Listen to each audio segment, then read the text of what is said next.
Hi friends, welcome back to my channel cook with Soumi. இனி நம்ம சூப்பரான டேஸ்டியான மினி மசால் வடை எப்படி பண்ணுறதுன்னு பார்க்கலாம். இந்த மாதிரி ஒரு முறை ட்ரை பண்ணி பாருங்கள். ரொம்ப டேஸ்டியாக இருக்கும். குழந்தைங்களுக்கு ரொம்ப பிடிக்கும். ஈஸியாகவும் இருக்கும். நமக்கு நல்ல பிகினர்ஸ் கூட ட்ரை பண்ணுற மாதிரி நான் ஒரு சில டிப்ஸ்லாம் சொல்லியிருக்கேன். கண்டிப்பாக ஃபாலோ பண்ணி பாருங்கள். ரொம்ப சூப்பராக இருக்கும். இப்போ வாங்க வீடியோக்குள்ளே போகலாம்.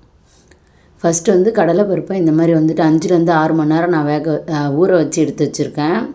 ஒரு கைப்பிடி அளவுக்கு கடலைப்பருப்பு தனியாக எடுத்து வச்சுக்கோங்க. அது கடைசியாக நம்ம சேர்த்துக்கலாம். இப்போ எல்லா கடலைப்பருப்பையும் நான் மிக்சியில் 1-2 அரைச்சிட்டு வந்துட்டேன். இந்த மாதிரி மிக்சியில் போட்டு 1-2 அரைச்சி எடுத்துக்கோங்க.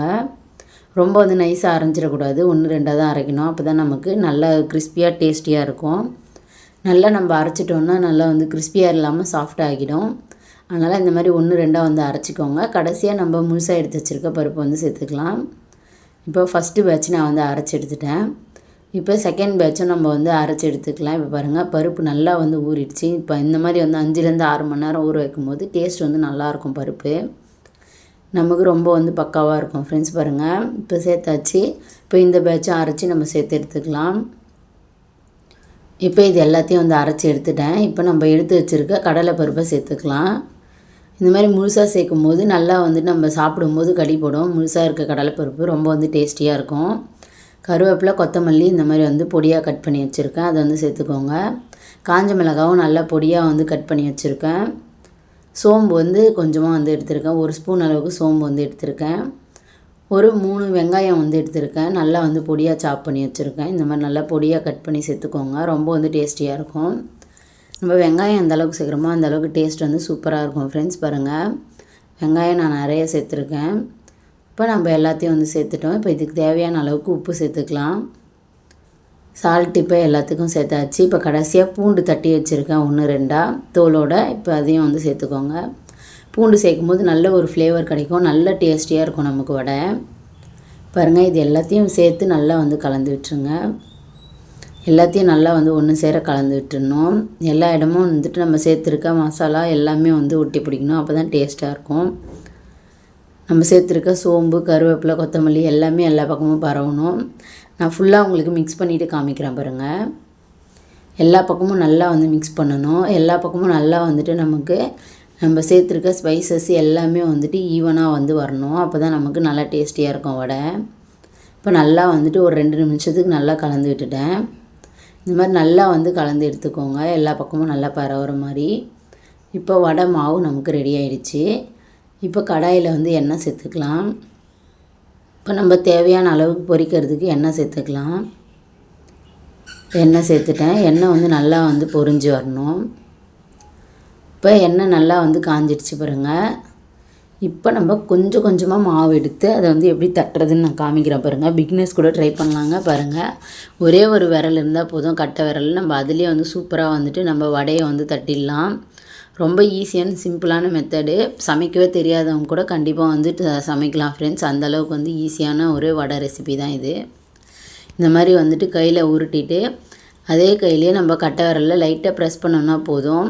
ஏன்னா நம்ம இது மினி மசால் வடை தான் பண்ணுறோம். அதனால் சூப்பராக இருக்கும். நமக்கு 2 கையை நம்ம யூஸ் பண்ணணும்னு அவசியமே இல்லை. ரொம்ப சூப்பராக டேஸ்டியாக நம்ம பண்ணிடலாம்.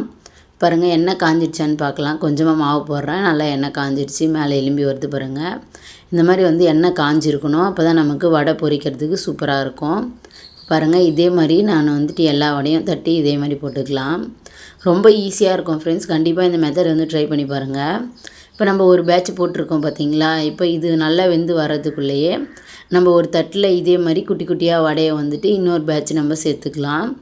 இந்த மாதிரி குட்டி குட்டியாக சேர்க்கும் போது நம்ம குழந்தைங்க ரொம்ப என்ஜாய் பண்ணி சாப்பிடுவாங்க. நான் இத்தனை வடை சாப்பிட்டேன், அத்தனை வடை சாப்பிட்டேன்னு சொல்லிட்டு ஜாலியாக என்ஜாய் பண்ணி சாப்பிடுவாங்க. டேஸ்ட்டும் ரொம்ப சூப்பராக இருக்கும் ஃப்ரெண்ட்ஸ். பாருங்கள், நம்ம பெருசாக தட்டுறதை விட இந்த மாதிரி மினி மசால் வடையாக பண்ணும்போது ரொம்ப டேஸ்டியாக இருக்கும். டீ டைம் ஸ்நாக்குக்கு ரொம்ப சூப்பராக இருக்கும்.